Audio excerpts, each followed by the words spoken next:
Bonjour, je peux dire que mon couple marche par la grâce de Dieu et mon couple marche parce que Dieu est au centre de notre couple. Si vous mettez Dieu vraiment au centre de toute chose dans votre couple, vous allez réussir. Il est impossible que deux personnes qui s'unissent ensemble dans le Seigneur et qui mettent Dieu au centre de tout dans leur couple échouent. C'est impossible. Ça ne peut pas arriver. Si vraiment vous mettez le Seigneur au centre de votre couple, en tout temps, il vous conduira toujours à prendre les bonnes décisions, à faire ce qui est bien, à vous humilier quand il faut vous humilier, à demander pardon quand il faut vous demander pardon, à poser telle et telle action quand il faut les poser. Dans le livre d'Ecclésiaste au chapitre 4, au verset 12, il est écrit « Si quelqu'un est plus fort qu'un seul, les deux peuvent lui résister et la corde à 3 fils ne seront pas facilement. » Alors c'est un verset que Annabelle n'aime pas beaucoup parce qu'elle se dit mais finalement si ça ne se rompt pas facilement, c'est que ça peut quand même se rompre. Oui, c'est vrai, malheureusement, des personnes peuvent ne pas répondre à leur engagement et ne pas respecter leur engagement. Mais si vraiment c'est le Seigneur qui est au centre, ça ne se rompra pas. Ça ne peut se rompre. Et ce qui pourrait faire en sorte que ça se rompe, c'est parce qu'il y a le côté humain et charnel. Et même si le Seigneur, on le met au centre, bien parfois on refuse de lui obéir. Et on refuse de se soumettre à lui. Alors on va parler de Dieu au centre de notre couple aujourd'hui et partager avec vous le témoignage d'Aurélie de Belgique. Elle dit « Je voudrais dire waouh à toute l'équipe de MCI pour votre sensibilité spirituelle. Dieu vous utilise efficacement pour accomplir son œuvre. En 2020, alors que je vivais une crise dans mon couple, votre chaîne sur YouTube s'est révélée à moi de manière divine pour m'aider à traverser ce désert dans lequel j'étais. Prières inspirées, Bonjour chez vous et Paroles de femmes ont été des sources d'inspiration et de réconfort. Ces émissions m'ont permis de supporter, de comprendre et de guérir. Les sujets n'étaient pas un hasard, mais le plan parfait de Dieu. Il vous a utilisé pour me reconstruire et pour m'enseigner sa parole. Lors d'une émission Prières inspirées, j'ai expérimenté la prière du salut et je vis depuis 2 ans une véritable relation avec Jésus. Vous êtes entré dans mon quotidien depuis ces 2 dernières années et je suis heureuse de voir se développer une telle vision inspirée par Dieu. Wow, merci Seigneur pour ces vies transformées et pour votre vie, particulièrement Aurélie qui a été transformée par le Seigneur. Si vous aussi, vous avez un témoignage, vous pouvez le partager avec nous donc sur emcitv.com/témoignage. Vous allez voir, il y a un simple formulaire et vous pouvez en 1 minute partager ce que le Seigneur a fait pour vous. C'est important de pouvoir être reconnaissant envers le Seigneur et de partager les grâces qui nous ont été faites. Donc peut-être prenez le temps après cette émission, vous pouvez l'écrire quelque part, emcitv.com/témoignage et partagez votre témoignage avec nous et j'espère pouvoir avoir le privilège de le partager à d'autres qui pourront eux aussi être encouragés.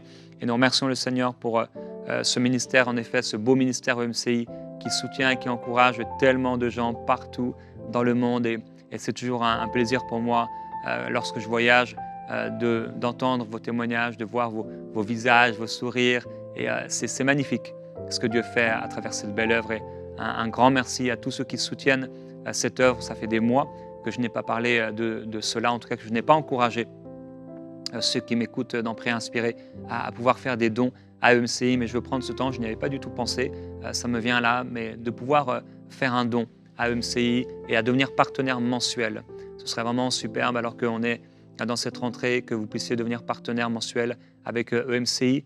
Peut-être vous avez des finances qui ne vous permettent pas de faire de grandes choses, mais avec ce que vous avez, que vous puissiez mettre aussi le talent, le don que Dieu vous a donné, donc au service de son œuvre par un soutien financier et que le Seigneur vous fasse grâce dans vos finances et qu'il pourvoie abondamment à vos besoins parce que, en effet, beaucoup de personnes rencontrent le Seigneur parce qu'il y a des personnes qui ont mis de côté chaque mois pour l'œuvre de Dieu et que le Seigneur vous bénisse pour cela et que le Seigneur puisse parler à votre cœur si vous êtes touché, béni, encouragé par ce ministère. Eh bien, il est aussi normal que vous puissiez aussi le soutenir. Ce n'est pas dans nos poches que ça va, pas du tout. C'est dans le matériel, dans le fonctionnement, dans les salaires de toute l'équipe et dans tout ce qu'il y a à faire.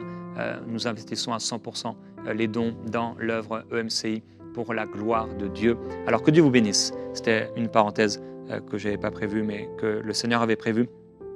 Dieu, donc, au centre de tout, c'est parce que Dieu est au centre de notre couple, avec Annabelle, que ça marche. J'ai dit cette semaine, j'ai partagé plusieurs conseils avec vous, ou plusieurs peut-être clés, ou choses qui font que dans mon couple ça marche et dans d'autres couples ça fonctionne parce que ces choses sont là. J'aurais pu en choisir d'autres, comme je le disais au début de la semaine. Mon couple marche aussi parce que on dort ensemble. Si vous ne dormez pas ensemble, ça peut créer des problèmes parce qu'on mange ensemble, parce qu'on se raconte tout, parce qu'on parle simplement, parce qu'on part en vacances ensemble. Et je parlais hier de partager ces tâches. Quand on est à la maison, Annabelle va s'occuper plus de l'intérieur de la maison, comme de la décoration. Alors ça, je m'en occupe pas du tout. Mais si elle achète un meuble, eh bien c'est moi qui vais le monter, c'est moi qui vais l'installer. Et quand on est en vacances, par contre, là, c'est moi qui m'occupe de tout. Donc de A à Z, je m'occupe de tout, l'organisation, les déplacements, les achats, etc. De tout, ce que je peux faire, je le fais. C'est aussi parce qu'on a des amis communs, donc ensemble, parce qu'on aime le Seigneur, bien sûr, parce qu'on a une même vision, parce qu'on a les mêmes valeurs, c'est tellement important, parce que on ne se prive pas l'un de l'autre, le moins possible. On passe du temps ensemble, on fait des activités ensemble, et tout cela, bien sûr, ce sont aussi des choses qui font que ça fonctionne. Et vous avez aussi, vous, les choses qui font que ça fonctionne pour vous. Mais c'est vraiment avant tout parce qu'on a mis le Seigneur au centre. Lorsqu'on s'est mariés, on était jeunes. Annabelle venait tout juste d'avoir 21 ans, quelques jours plus tôt. Et moi, j'avais encore 20 ans, puisqu'elle a 5 mois de plus que moi. Et d'ailleurs, c'est demain son anniversaire. Demain, c'est l'anniversaire d'Annabelle. Quelle grâce que Dieu m'a faite d'avoir une épouse comme elle. Ah, ma chérie, bon anniversaire à toi.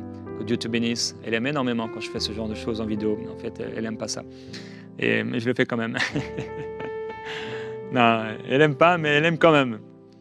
Et donc, Dieu nous a fait la grâce de nous marier jeunes, tôt, et on n'a pas eu de formation. La seule formation qu'on a eue, c'est peut-être de connaître des couples. Moi, j'ai eu mes parents qui ont été un très bon exemple pour moi. Et c'est vrai que ça a quand même formé des choses en moi. J'ai vu mes parents s'aimer, mes parents être affectueux l'un envers l'autre, être bons, être fidèles, etc. Et c'est sûr que ça m'a apporté beaucoup pour mon mariage. Et d'autres n'ont pas ce privilège d'avoir des modèles autour d'eux. Et donc on apprend sur le tas. Voilà. La plupart d'entre nous, quand même s'il y a une formation, c'est quand même on apprend sur le tas. Mais il y a une chose, vraiment, qui était le centre de tout dans notre relation, c'était Dieu, le Seigneur. Quand j'ai dit à Annabelle, en tout cas quand on était dans les préparatifs pour l'avant-mariage même, je ne sais plus c'était à quel moment, avant les fiançailles ou pendant les fiançailles, mais je lui ai dit, en gros, la seule chose que je peux te promettre, c'est qu'on va souffrir pour le Seigneur. Je ne lui ai pas fait de grandes promesses, au moins, s'il n'y avait pas, elle ne pouvait pas me dire après, tu m'avais promis monts et merveilles, tu m'avais promis que nous aurions une énorme villa, tu m'avais promis qu'on partirait 5 fois en vacances par année. Non, j'ai juste promis qu'on allait vivre des temps durs pour le Seigneur. Mais c'était l'amour qui me poussait à cela pour Dieu, pour elle, ensemble, on aimait Dieu. Et on s'est unis en sachant que on allait servir le Seigneur. Ce n'était pas nous, notre maison, notre famille, notre vie, notre mission, notre mandat, notre entreprise, notre argent, nos trucs. Non, c'était juste une question de lui. La corde à 3 fils. Alors Jésus est au centre de notre couple, Jésus est au centre de notre vie. Par la suite, j'avais déjà un peu commencé à prêcher l'Évangile, mais on est resté à peu près 7 ans sans que je prêche l'Évangile plus d'une fois par mois. Donc c'était vraiment de manière irrégulière. Je n'étais pas pasteur. Et Jésus pourtant était le centre de notre couple. Il l'a toujours été. Toujours. Et c'était une joie d'ailleurs, dès qu'on s'est mariés, de pouvoir donner notre dîme, non pas comme une loi, puisque j'ai déjà enseigné sur la dîme et ce n'est pas une loi, mais plutôt comme un principe de cœur, un minimum à donner au Seigneur en retour de son amour. Et on a commencé à soutenir, et au-delà de la dîme rapidement, à soutenir pour toute œuvre bonne et à aimer le Seigneur aussi avec notre argent. Dieu est au centre de tout dans notre couple et c'est pour ça que ça marche. En réalité, si Dieu n'avait pas été au centre de tout, on ne serait plus ensemble aujourd'hui. Pas parce qu'il y a eu des conflits, il y a eu des disputes, ou il y a eu des adultères. Non, il n'y a pas eu ça. Mais je sais que si Dieu n'avait pas été au centre, si je n'avais pas craint Dieu, si elle n'avait pas craint Dieu, c'est évident, je le sais, ça n'aurait pas marché. Je le sais parce qu'on a chacun, l'un et l'autre, on a résisté à des choses. On a résisté parfois à de la colère. On a résisté parfois à pouvoir s'endormir sans la colère, à la dispute, résister à des tentations, à des trucs, à des pensées, à des choses. Et le Seigneur était au centre. Quand on a le Seigneur au centre d'un couple, en fait, tu ne peux pas rester fâché. Quand tu as le Seigneur au centre d'un couple, tu ne peux pas être égoïste. Tu ne peux pas rester avec de la jalousie ou avec de l'amertume, de la haine dans ton cœur, parce que tu crains Dieu. Quand je dis mettre Dieu au centre de tout, c'est le craindre. Vraiment craindre Dieu. La crainte de Dieu est la clé des mariages réussis. C'est parce que tu crains Dieu que tu ne vas pas commettre l'adultère. C'est parce que tu crains Dieu que tu ne vas pas aller sur des sites pornographiques. C'est parce que tu crains Dieu que tu vas t'éloigner de toute mauvaise relation. C'est parce que tu crains Dieu que tu ne vas pas dépenser ton argent bêtement, stupidement, avec ta propre intelligence. C'est parce que tu crains Dieu que tu vas lui obéir, que tu vas mettre en place des choses dans ta vie. Parce que tu crains Dieu, tu vas prendre soin de celle ou de celui que Dieu t'a donné. C'est parce que tu crains Dieu que tu ne vas pas faire n'importe quoi avec tes enfants et délaisser tes enfants et laisser tes enfants vivre n'importe comment. Mais parce que tu crains Dieu, tu vas les éduquer dans le Seigneur, tu vas les instruire, tu vas les aimer. Tu ne vas pas les fâcher et les mettre en colère et les irriter. La parole de Dieu dit n'irritez pas les enfants. Et à chaque fois que j'ai pu ouvrir ma Bible, tous les jours de ma vie, depuis mon mariage, eh bien, j'ai pu lire à chaque fois. Regardez, là, je tombe sur un passage. Quand vous étendez vos mains, je détourne de vous mes yeux. Quand bien même vous multipliez les prières, je n'écoute pas, vos mains sont pleines de sang. Lavez-vous, purifiez-vous, ôtez de ma vue la méchanceté de vos actions. Cessez de faire le mal, apprenez à faire le bien, recherchez le droit, ramenez l'oppresseur dans le bon chemin. Et donc, je comprends rien qu'en lisant cela. Dieu dit, si vous vous décidez pour l'obéissance, vous mangerez les meilleures productions du pays. Mais si vous refusez, si vous êtes rebelle, vous serez dévorés par l'épée, car la bouche de l'Éternel a parlé. Et oui, j'ouvre la Bible et la bouche de l'Éternel parle. Et si mes mains sont pleines de sang, si j'ai de la colère contre mon épouse et que je l'ai insultée, je ne l'ai jamais insultée d'ailleurs, en 20 ans de mariage. Et si je l'ai insultée, si je l'avais insultée, et là je me retrouve avec entre guillemets le sang sur mes mains, et je vais à l'église comme si tout va bien, oh Seigneur, loué sois-tu, et je danse et je fais semblant, mon hypocrite, la crainte de Dieu. Clairement, l'Esprit de Dieu va me parler. Il va dire, mais Jérémie, qu'est-ce que tu fais? Tu as insulté ta femme ce matin, tu as insulté ta femme hier soir, et là tu te pavanes et tu danses et tu fais ton rigolo, et même tu vas jusqu'à prêcher pour ceux qui prêchent. Règle ça. Parce que tes prières, là, je ne les entends pas, je ne les écoute pas. Et ta prédication, c'est la moins bonne que tu as faite, parce que ton cœur n'est pas droit devant Dieu.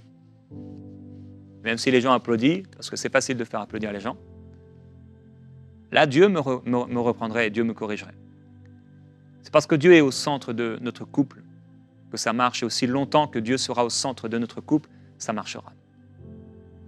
Si un jour, on faisait le choix que le Seigneur ne soit plus au centre et qu'on commençait à faire de nous le centre, de moi le centre, d'elle le centre, on va s'éloigner du plan de Dieu.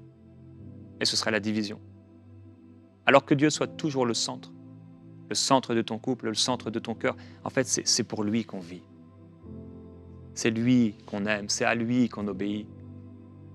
Et dans les choix de ta vie, c'est lui qui décide. C'est tellement plus simple. Tu cherches sa volonté, c'est pas ma volonté, Seigneur, c'est ta volonté. Et Dieu parle dans bien des domaines. J'ai été étonné de voir que Dieu parle dans bien des domaines. Comme Dieu, un jour, m'a parlé dans le domaine financier alors que j'étais en train de conduire. Et ce qu'il m'a dit, c'était étonnant. Je fais waouh! Dieu m'a parlé un jour dans le domaine de la sexualité. C'est Dieu, ça? Dieu s'intéresse à ça? Oui, Dieu s'intéresse à ça. Dieu m'a parlé souvent, plusieurs fois en tout cas, par rapport à l'éducation d'Éden. Dieu parle, Dieu dirige. Il parle par sa parole, il corrige, il instruit. Il doit être au centre. Si tu mets Dieu au centre, tout va bien aller. Si tu mets Dieu, si vous remettez ensemble le Seigneur au centre, que vous le servez, que vous le cherchez, que vous l'aimez, que vous voulez lui obéir, il va vous changer. Il va changer votre caractère. Vous n'avez peut-être pas eu la bonne formation, vous n'avez peut-être pas eu les bons modèles, et à cause de ça, vous avez fait des erreurs et vous en faites encore. Mais si vous cherchez le Seigneur, si vous craignez Dieu, si vous cherchez à lui obéir, ça va marcher. Dieu va restaurer, Dieu va guérir, Dieu va vous permettre de mettre de bons fondements, dans votre couple. Alors j'ai un exercice pour vous aujourd'hui. Trouvez 3 choses, 3 façons de mettre Dieu au centre de votre relation. Qu'est-ce que vous pouvez trouver pour mettre Dieu au centre de votre relation? Ça va peut-être être une chose facile, c'est de prier ensemble. Peut-être de partager ensemble des lectures que vous faites de la Bible ou d'aller à l'église ensemble. Ça peut être maintenant de ne plus prendre de décisions sans vraiment se concerter dans la prière, prier pour cette chose-là. Dieu peut vous parler de bien des choses sur la façon dont vous pouvez le mettre au centre. Cherchez le royaume de Dieu et sa justice, et toute autre chose vous sera donnée par-dessus tout. Quand le Seigneur est au centre, tout va bien. Quand le Seigneur est au centre, là, tu as envie de te mettre en colère parce qu'il y a eu une situation, parce que tu as été fâché, mais tu as envie de te mettre en colère. Mais ta crainte de Dieu fait en sorte que tu ne te mettras pas en colère. J'ai dû apprendre il y a quelques semaines, Annabelle, ce que ça voulait dire une dispute. Puisque dans un live, pour ceux qui étaient là, quelqu'un demandait si on s'était disputé en disant ouais, on fait paraître ce que nous ne sommes pas. Et Annabelle a dit oui, c'est vrai, la personne a raison, on se dispute. Mais après, j'ai dit Annabelle, tu sais ce que ça veut dire une dispute? Dans une dispute, en fait, tu hausses la voix contre l'autre. Et c'est comme tu gueules, quoi. Et en fait, non, moi je dis et je le répète, on ne se dispute jamais. Par contre, il y a eu des fois où on a été fâchés. Ça oui, t'es fâché, t'es fâché. Mais on ne s'est jamais insulté, jamais. On ne s'est jamais frappé, il n'y a jamais eu de gifle, jamais. D'ailleurs, j'ai jamais giflé ma fille non plus, Eden. Mais on se respecte et on s'aime. Parce que Dieu est au centre. Si tu mets Dieu au centre, tout va bien aller. Il va te rendre doux, la douceur de Christ. Il va te rendre un bon mari, une bonne épouse. Il va faire de toi une personne nouvelle. Alors, on commet des erreurs. Il y a eu des fois où j'ai mal parlé à Annabelle. Il y a eu des fois, ça arrivait, avec une mauvaise intonation de voix. Mais la crainte de Dieu nous pousse à ce qui est bien, à ce qui est sage, à ce qui est juste. Et aussi, le contentement. Je crois que c'est quelque chose d'important de se contenter. Quand tu es dans le contentement, parce que le Seigneur est au centre, tu n'es pas en train de courir après des richesses. L'amour de l'argent est la racine de tous les maux. Quand tu cours après l'argent, ça ira pas dans le couple. Parce qu'en fait, tu cours après des choses éphémères et tu cours après du vent. Quand tu cours après être reconnu, réputé, connu, tu cours après du vent. Tu n'as pas besoin de partager ces choses sur les réseaux sociaux pour être heureux. Si c'est là ta joie, je comprends que ça puisse ouvrir des portes. Le contentement. Être heureux avec ce qu'on a. Être heureux avec la maison qu'on a. On était, je partageais ça avec quelqu'un il y a quelques jours, que dans les 7 premières années de mariage, on a déménagé 10 fois. On a été dans des endroits qui n'étaient pas géniaux, mais peu importe. Bien sûr, c'est bien d'être dans un bel endroit. On est dans une maison aujourd'hui c'est une bonne maison, on est bien. C'est pas la maison de nos rêves, comme on dit, parce qu'en fait, c'est pas un rêve. On peut avoir des désirs, mais Ce qui importe, c'est pas ça. Ce qui importe, c'est pas la marque de la voiture dans laquelle tu roules ou la qualité du cuir sur laquelle tes fesses vont se poser pour aller au travail. Ce qui est important, c'est que ce que tu es en train de faire, tu le fais pour le Seigneur. Tu le fais pour Dieu. Ce mariage, il doit être pour Dieu. Cette vie, elle doit être pour Dieu. Tout ce que tu fais doit être pour Dieu. Tout le reste, Dieu s'en occupera. On peut désirer avoir une plus belle voiture, avoir une plus belle maison. C'est bien, c'est des désirs. Mais ça ne doit pas être les désirs de ton cœur. Alors dans ce temps de prière, tu peux dire au Seigneur, je veux faire de toi le premier dans mon couple, dans mon cœur d'abord, dans notre vie. S'il y a des couples, vous êtes ensemble en train d'écouter, vous pouvez vous prendre par la main. Et certains peut-être même vous mettre à genoux si vraiment le Seigneur n'était pas le premier dans votre vie. Et vous mettez à genoux l'un face à face et vous prenez par la main et vous dites Seigneur Jésus, nous t'invitons à prendre ou reprendre la première place dans notre couple. On te demande pardon parce qu'on a été comme des animaux têtus. On a suivi notre propre voie. On a fait les choses à notre manière. Et c'est pour ça qu'il y a eu des brèches. Mais aujourd'hui, avec l'espérance de Néhémie, qui a vu les brèches dans les murailles de Jérusalem, la cité de Dieu, il y a des brèches aujourd'hui dans notre couple. Mais on te demande, s'il te plaît, Seigneur, avec ta grâce, que ces brèches soient réparées, que cette muraille soit réparée, que notre couple soit restauré. Nous t'appelons, Seigneur Jésus, à reprendre les rênes, à prendre les rênes de notre couple, parce que nous voulons avoir un couple épanoui. Nous voulons te plaire et t'être agréable. Nous voulons vivre pour toi, que ce ne soit pas notre volonté qui prédomine, qui domine, mais la tienne. Accomplis ta volonté à travers nous. Fais de nous demain un modèle pour beaucoup.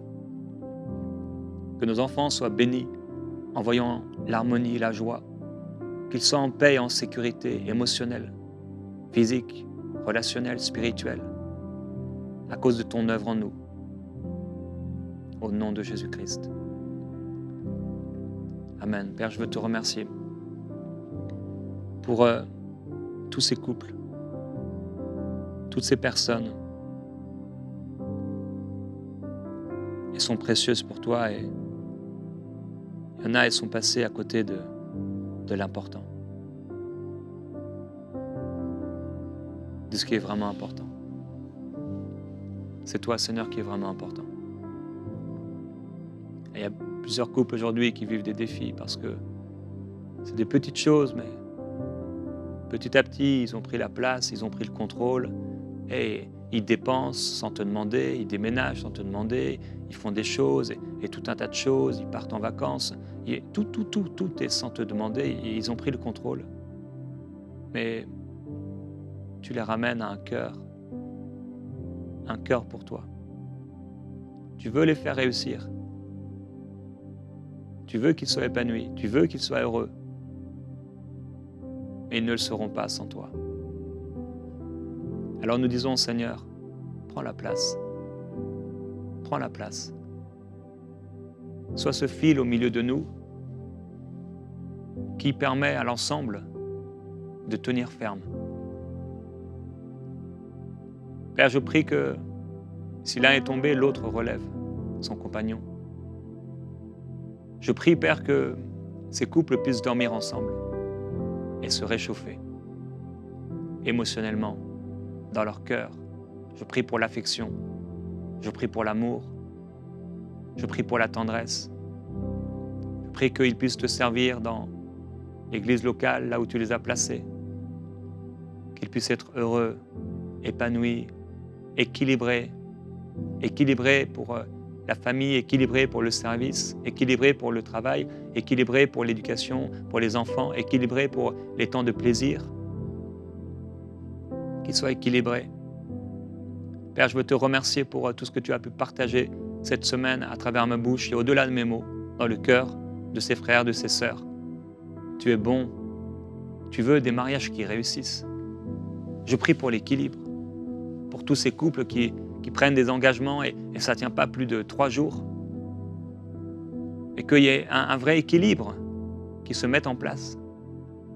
Pour pas qu'il y ait des gens déséquilibrés, des couples déséquilibrés, des familles déséquilibrées, désordonnées, désorientées. Et des enfants qui subissent le déséquilibre de leurs parents. Et qu'au contraire, il y ait des familles qui réussissent encore aujourd'hui, des mariages qui réussissent, des gens qui sont heureux, avec des enfants heureux et qui te suivent et qui marchent avec toi. Parce que les enfants auront vu une telle grâce dans leur famille, chez leurs parents, qu'ils ne voudront pas avoir une grâce inférieure. Ils ne voudront pas avoir une épouse qui est moins bonne que celle que la maman qu'ils ont eue. Un époux qui est plus méchant, moins bon que le papa qu'ils ont eu. Et Père, que ces enfants, nos enfants, puissent voir ta gloire dans nos familles. Et Père, je prie pour les enfants. Je prie pour cela en terminant. Je prie pour vos enfants. Et si vous avez vos enfants à vos côtés, vous pouvez poser votre main sur eux. Et Père, je te demande ta grâce et ta bénédiction sur ces enfants. Si parmi eux, il y en a qui ont entendu des disputes, qui ont entendu des mots, ils ont vu des choses qu'ils n'auraient jamais dû voir, Père, je prie que leur cœur soit guéri. Je prie que ces souvenirs puissent être effacés par le pardon, par ta main qui agit en eux. Et que même les plus petits enfants, les petits bébés même, qui auraient entendu, qui auraient ressenti des choses, que leur cœur soit simplement libéré de cela par ta grâce, par ta puissance. Je prie pour ces enfants. Je prie pour ces enfants, Père, dans le cœur duquel peut-être il y a eu comme un désordre. Il y a eu des peurs qui sont venues, il y a eu de l'angoisse, il y a eu des cauchemars, des choses, Seigneur, des pertes de repères dans leur cœur. Et ça crée un déséquilibre en eux, un déséquilibre dans leurs émotions. Je prie que cela soit guéri au nom de Jésus-Christ. Tu peux tout, Seigneur, et tu viens pardonner nos erreurs. Et tu viens restaurer, et tu viens guérir. Père, même si un père a commis une erreur, une maman a commis une erreur, tu permets au cœur de cet enfant, Seigneur, de ne pas subir l'erreur de son parent. Mais Seigneur, tu le bénis. Et je déclare qu'il est béni, que ces enfants sont bénis de toute bénédiction. Tu répares le mal qui a été fait. Tu guéris les cœurs brisés, les corps malades au nom de Jésus-Christ, les âmes en souffrance. Merveilleux Jésus, parce que tu es un bon Père et tu es capable de tout. Toi, tu es le Père de toutes les familles de la terre. Alors que toi, le Père de toutes les familles de la terre, tu bénisses encore. Tu bénisses encore ces enfants.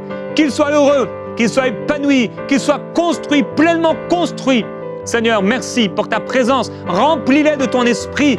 Donne-leur, Seigneur, la révélation des Écritures, une communion intense, réelle, une communion vraie avec toi. Merveilleux Jésus-Christ, nous les bénissons, ces enfants que tu nous as donnés. Nous les bénissons. Nous déclarons au nom de Jésus-Christ qu'ils seront pourvus dans tous leurs besoins, qu'ils seront toujours en haut et jamais en bas. Oh, ils seront la tête et non la queue. Ils réussiront spirituellement, ils réussiront relationnellement, ils réussiront financièrement, ils réussiront à tous les niveaux. Père, nous t'adorons, nous te glorifions. Ils réussiront dans leur mariage. Ils réussiront, Seigneur, à te servir, à vivre pour toi, parce que tu seras le centre de leur vie. Qu'il en soit ainsi au nom de Jésus-Christ.